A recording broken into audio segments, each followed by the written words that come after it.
Hi guys! We're here at Pickle Zone at mag-interview tayo ng mga first son kung ano yung pet peeve nila sa pickleball. Ang akong pet peeve kay player nga ing-ani mag-serve.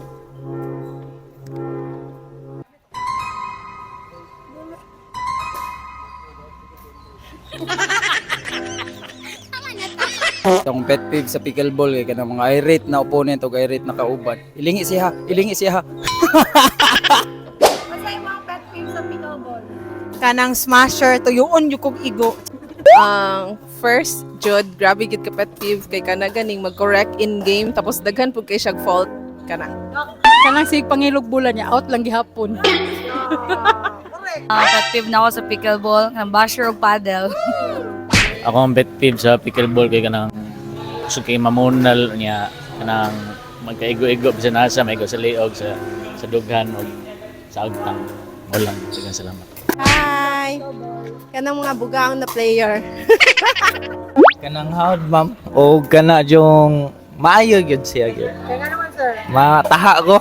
Ura ko dili ko kabalo ba makakauban ko gawd. First kay kanang dili magigtingog sa court, murag ako 1 versus 2 mi. Nonchalant kanang suryahon ako dungol.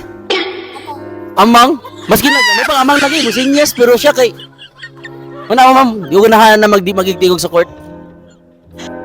Dili makigdula og beginners open play pero inigturna kay didto siya sa beginners nga category.